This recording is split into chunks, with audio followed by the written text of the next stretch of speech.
Welcome to today's weekly video conference tracking the COVID-19 pandemic and related issues impacting ethnic communities. I'm Sandy Close, Director of Ethnic Media Services. Today, our focus is on disinformation, news stories that aim to manipulate voters, spread confusion, even depress turnout. How has disinformation become a staple of our media environment? How do we tell the difference between real news and disinformation? How do we cover a false news story without spreading it further? Now I'm turning the conference over to our moderator, Pilar Marrero. Thank you for being with us. Quickly, as journalists, we've all dealt with misinformation and disinformation. That's part of our job, but never like we're seeing it today. So, and all of you are probably aware of that, but some of us have been knee deep into it, by the fact that we're working on this fellowship on disinformation. So we're going to hear today from amazing experts. And the first one is Cameron Hickey, Program Director of the Algorithmic Transparency at National Conference on Citizenship. Thank you, Cameron, for being with us today. Yep. Can you hear me? Yep. Yes. Great. And 1 second. My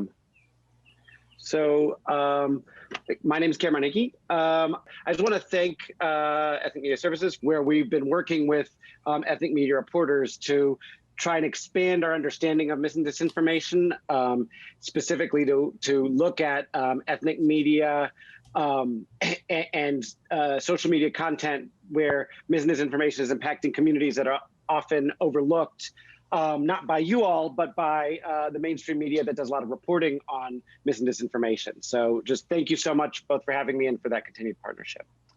And now in 2020, we have been aggressively working to monitor mis and disinformation, starting at the beginning of the year with a focus on the census, and now rounding out the end of the year with a focus on the election, and all throughout with a focus on the pandemic. We have learned a lot about the unique nature of this problem. And frankly, it's not something I'm going to be able to cover in just a couple of minutes, but I want to give you sort of a taste of the current things that I think are the most important to think about.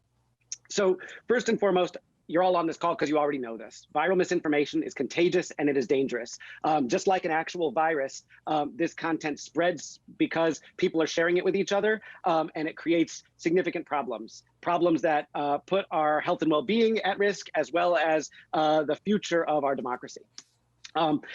The title of this program has the word disinformation in it, but I think it's important to recognize that there are many different terms that we can use to talk about what I refer to broadly as problematic content. So misinformation, which would be information that's wrong but shared perhaps unintentionally. Disinformation, which would be problematic content that's shared intentionally.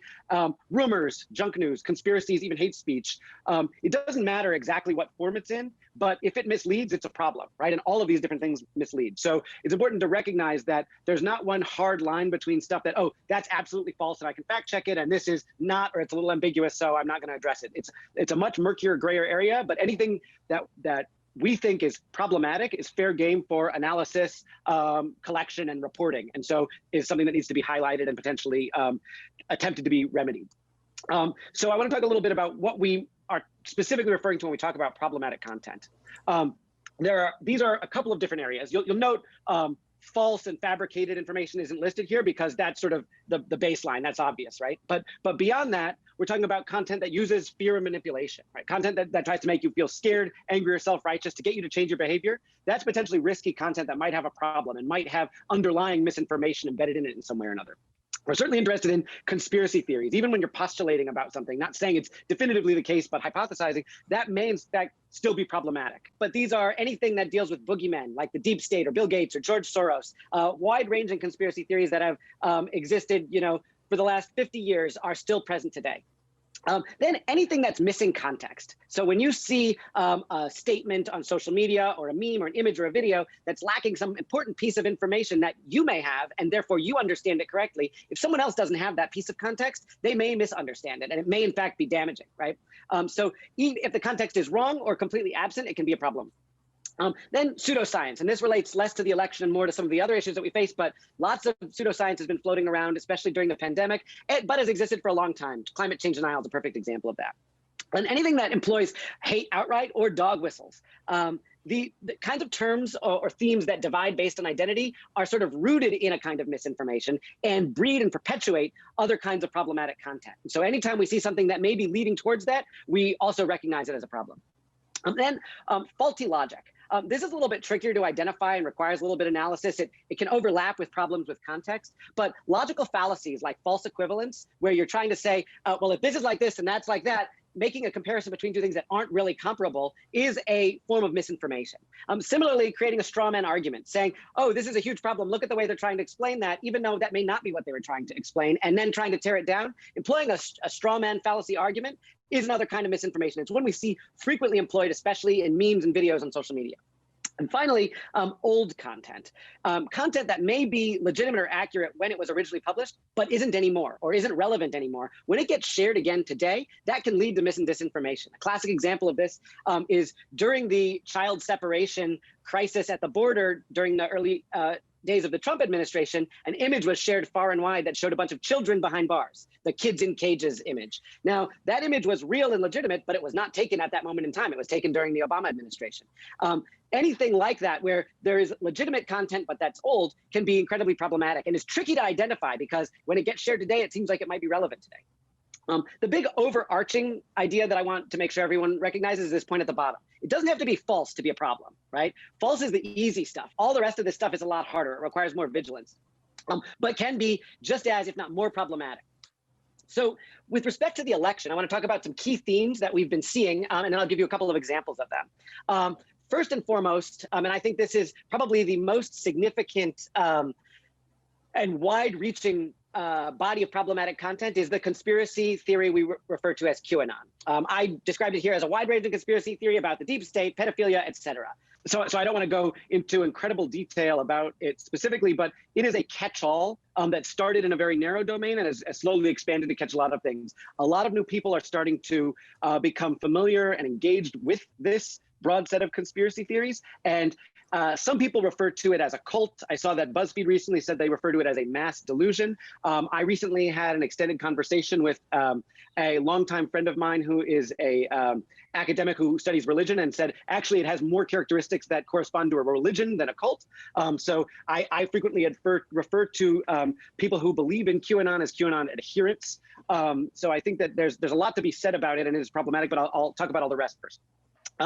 The most concerning theme that I see cropping up around the election is about an impending civil war. This is a growing theme that is appearing on both sides of the political spectrum and is at this point starting to grow into almost a fait accompli. Like, it is going to happen. Whatever the outcome of the upcoming election, there is likely to be violence. And I'm not arguing that there is likely to be, but that the messages on social media are arguing that there is likely to be. And that is sort of seeding the ground for actual potential violence. But at the moment, there is no reason to believe that there will be violence. And so all of the conversation and messaging around it is problematic because it's amplifying the potential risk for violence that we clearly do not need.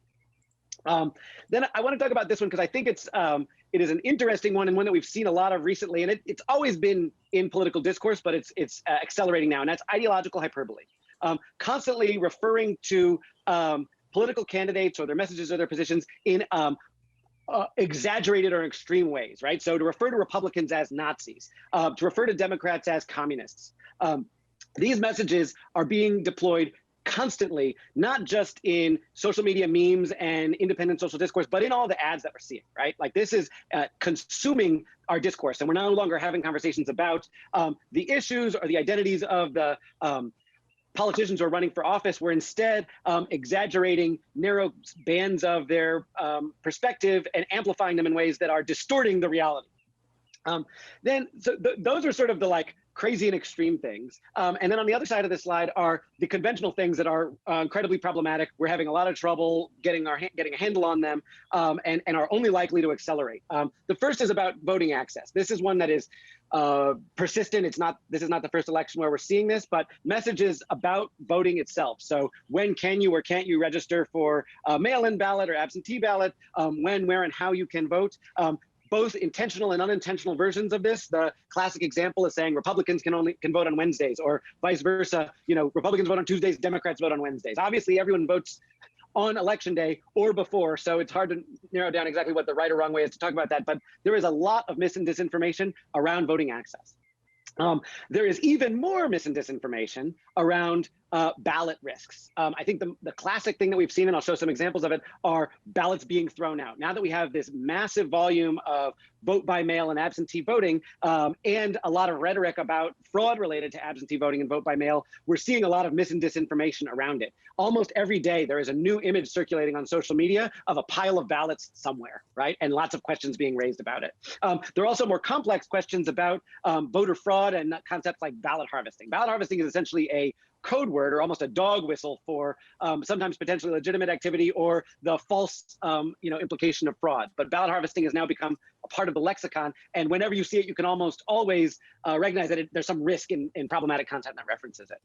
And then finally, this big, broad, unfounded fear-mongering. So allegations about stealing or rigging the election, right? It's connected to a bunch of those other themes, but in and of itself is its own theme. And so we see quite a lot of that, and that message is sort of part of the drip, drip, drip of problematic content that people are experiencing on a daily basis that is undermining their faith in democracy, undermining their faith in our institutions, and sort of laying the groundwork for chaos come November 4th. So for each of these themes, I want to really briefly talk about some examples.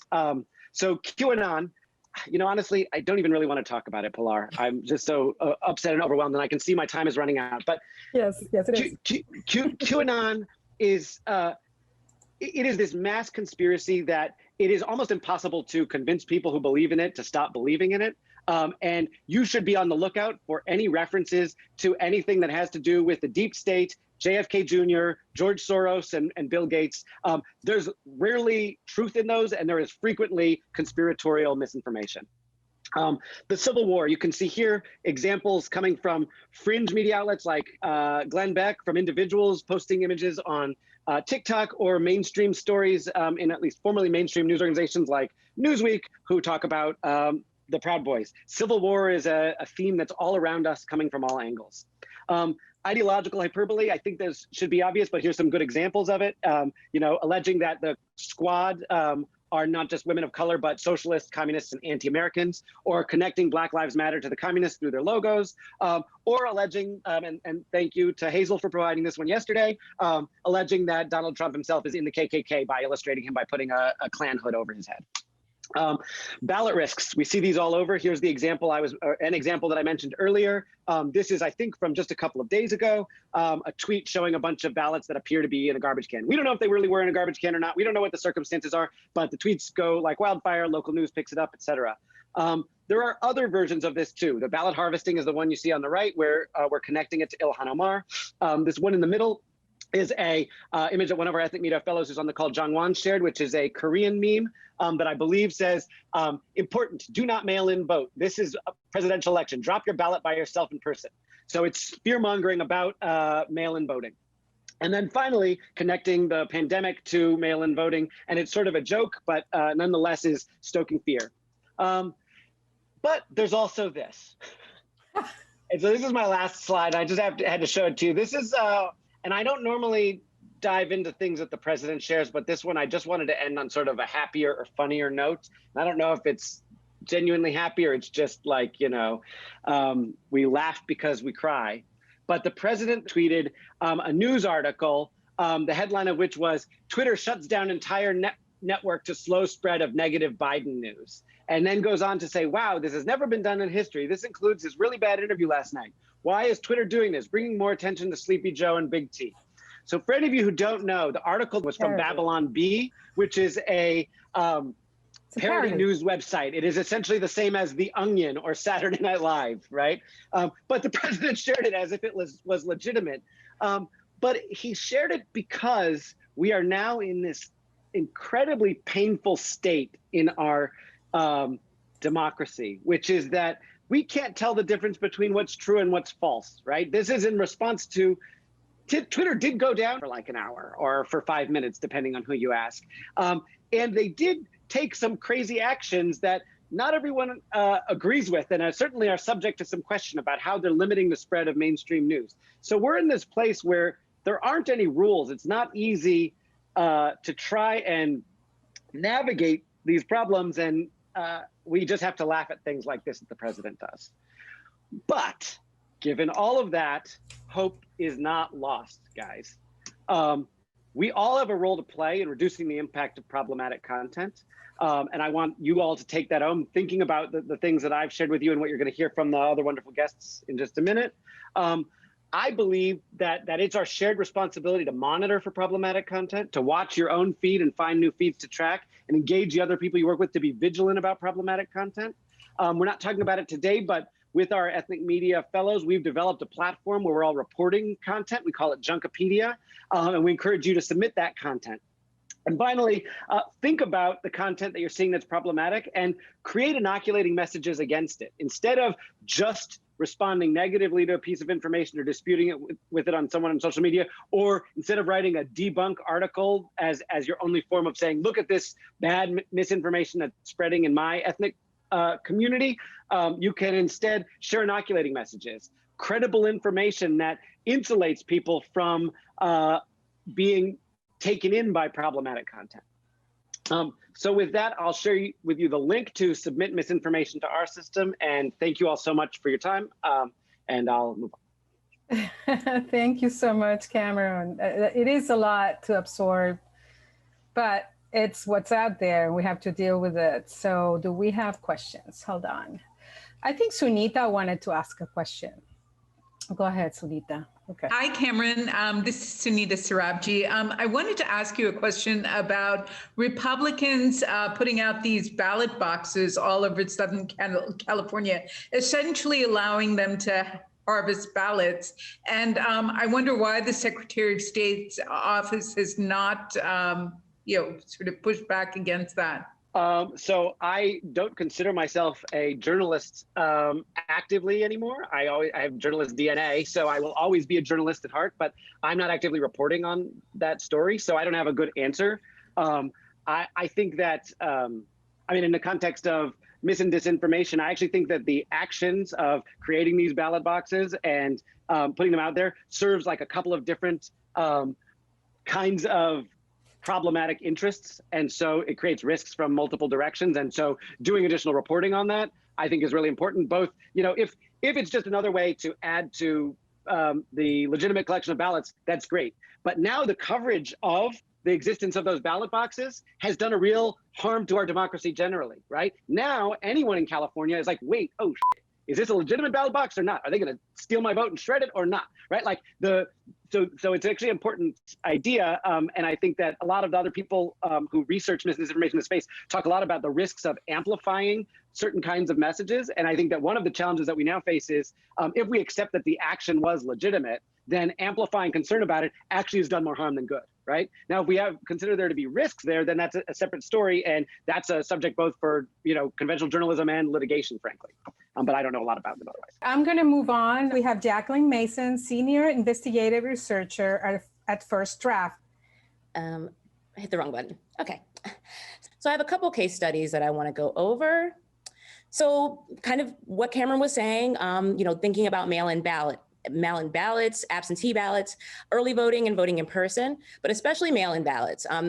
There's a couple states right now, Texas, Georgia, North Carolina, to name a few, that are contentious, that have an alarming number of African-American votes that are being rejected, right? Almost twice the time as other races, right? So this is really going on right now. And a big part of that is people not understanding exactly what to do with the envelope. Witness signatures are necessary in North Carolina in order to process a ballot. Signatures have to match pretty much exactly, or ballots can all be thrown out, essentially. There's something in North Carolina going on right now called pending cure, and pending cure means you could possibly fix that ballot. Now, a measure just was passed, I think on Wednesday, that essentially said that the ballots that maybe had non-matched signatures could pend cure, but anything with a witness signature that didn't line up, basically the ballot will be thrown out and you would have to revote and you would have to wait for a decision. So some of these decisions might not even come until the day before the election, a couple days before the election.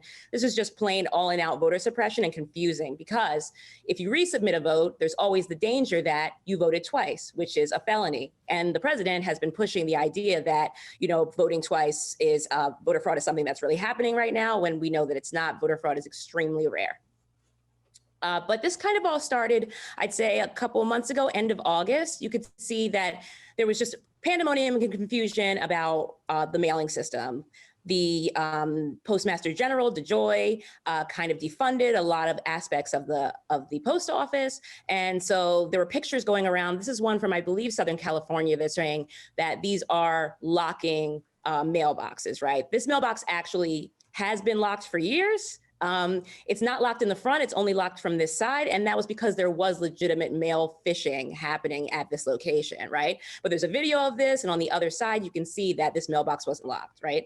I'm sure that you saw during this time period pictures of mailboxes looking like they were being picked up and thrown away, or in junkyards. All of this sort of information started to proliferate around the same time. Very anxiety inducing, very confusing to the voter, right? To the right, we have like a how to vote by mail thing. Now, the problem with things like this is voting by mail differs per state. Everyone has different rules per state. So while I believe that this is more misinformation rather than disinformation, this is still can depress or suppress the vote, because this information here does not apply to all states, but it did get a severe amount of traction on Twitter, thousands of reshares.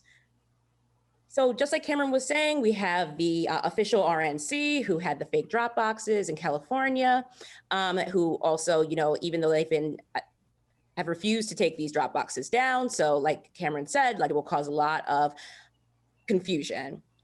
But here's another element of confusion: posting an official ballot drop box as the lead for your reporting, right? This should not be the picture that's the lead, right? Because this now confuses people. Now you have in your mind, oh my goodness, this is an official ballot box. If you look at one, you might say, oh, this is the picture I saw with the article that basically said that, unofficial ballot boxes are around California. So this isn't something that one should do. Should either use false labeling over top of it, choose a picture of the actual fake drop box. There's other things you could do, because now these real images of drop boxes start to proliferate across Twitter and across social media, confusing voters, causing voter suppression. And some reporters believe this is actually a time-lapse video of the long lines in North Carolina. And the quote says, "I've lost count of the amount of voters who told me they wanted to vote in person because they were nervous about mail-in voting," right? So if you're reading these things, you're a Black American, and you're seeing that 2/3 of your votes are being rejected, and confusion about what's going on and confusion about how to submit, then you're risking your health. Long lines are happening. Long lines are more likely in Black communities in the first place. I think you're 7 times more likely to wait in the line that's over an hour, I believe. So these are all forms of voter suppression and depression that we look out for at First Draft. So I'm going to talk a little bit about Black Lives Matter and defund the police. As we know, the protests following the killing of George Floyd that happened on May 30th, protests erupted around the nation. And Black Lives Matter was invoked and used a lot. Black Lives Matter has been around for a long time, and they have an idea for how they think police should be structured, right? So defund the police is an ideology of the Black Lives Matter movement, but we can see how this kind of has recently gotten twisted by maybe right-leaning influencers. So I'm going to show a couple pictures. So here is a picture of a vandalized memorial and someone saying disgusting. BLM protesters decided to do this. Another image of what looks like a man being attacked at what it says a BLM showed up to a prayer circle and attacked this man. BLM and Target saying they're going to shut the business down. And BLM protesters storming Rochester, climbing on people's homes and trashing businesses. When will this madness stop? So I showed these to say that all of these images and posts have been debunked. The first picture was of a memorial, but it was from years ago. It has no BLM, graffiti, nothing that has BLM along with it. The second picture, which is interesting, some reporting is that there were pictures from this event in St. Louis. However, the man was in the green shirt was the aggressor. the fight ensued, but these pictures kind of make it look like they're picking on this feeble older gentleman. The target was just a protest. It wasn't a riot situation. And then the next picture was actually in Rochester. So BLM protesters were on someone's porch. However, they were invited onto that porch and given water because they were supporting the movement, the people who own that home, and that is documented. So putting these types of images together are only fueling the idea that the Black Lives Matter movement is a dangerous movement. Also, some support for the Black Lives Matter movement is waning as they try to compare it to communism and liken it to violence. And lastly, I did put some COVID-19 misinformation in Black and Latinx communities because that's what we originally had started looking at, because there were a lot of, at the time, trials of a vaccine. So people started to think that a vaccine was intentionally being tested on Black communities, that could be tested before an election. It could be used to possibly sway the vote, that someone is going to want to kind of test different types of vaccines on the Black community. And that's something else I think to look out for as we pass the election.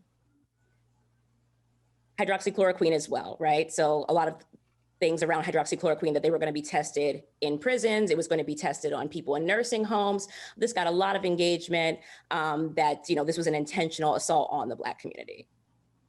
Thank you so much for your time. Thank you so much, Karen, Jacqueline. Thank you to my colleagues. Sandy? Being a journalist has always been an act of courage. It takes courage.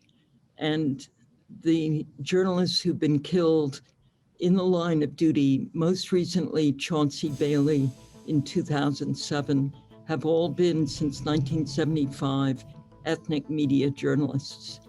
And why? Because they tried to speak truth to their own communities. The stakes are higher, the risks are greater, it seems to me, and this has been illuminating. Thank you.